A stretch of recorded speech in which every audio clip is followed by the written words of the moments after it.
That night, the house was quiet, but Samba's mother remained awake. On her prayer mat, beneath the flickering glow of a kerosene lamp, she whispered her fears and hopes into the air. Her voice cracked as she recited prayers for her only son's safety. Though she hadn't tried to stop him, her heart was heavy with dread. The stories of boys who vanished or were found dead in the desert were too many to forget. She asked God to guide Samba, to protect him from the darkness of the road, from betrayal, hunger, and drowning.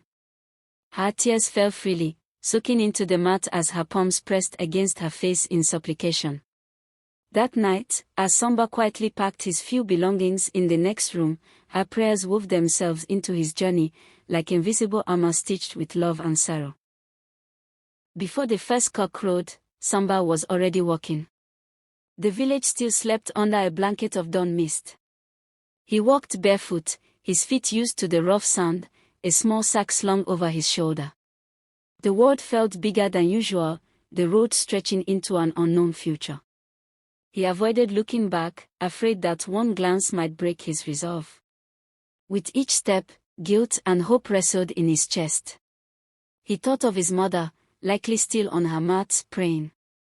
He remembered Nana's words, Musa's disappointment. But above all, he remembered the images of Europe he had seen on phones, heard about on the radio, and seen with his own eyes in Bonjour, the cars, the clothes, the confidence. His journey had begun, not with fanfare, but with dust, silence, and barefoot courage. Samba joined a group of young men huddled in the back of a rusted pickup truck. Dust clung to their faces like second skin as the vehicle sped toward the Senegalese border. Some of the boys laughed nervously, others stared quietly into the desert. Samba met Malik, a tall boy from Senegal with sharp eyes and a calming voice. They quickly bonded over shared hunger, fear, and dreams. The road was unkind. At every checkpoint, they faced bribery and threats. But the desert wind carried them forward.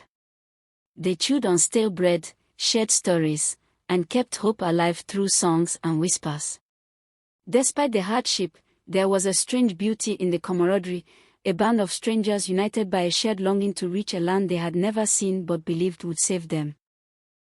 At the border, the promises began to cost more.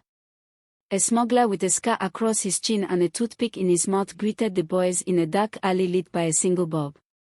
He spoke quickly, impatiently, demanding money before they could proceed.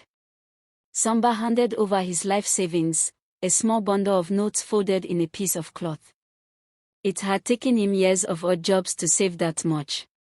The smuggler nodded once, a gesture that offered no comfort. Others weren't so lucky, some had to trade phones, others were beaten or left behind. The alley smelled of sweat and tension. Still, Samba stood firm.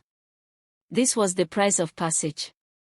He felt his stomach twist with fear but reminded himself, this was only the beginning. Behind every shadow was another test, and he would face them all to chase his dream.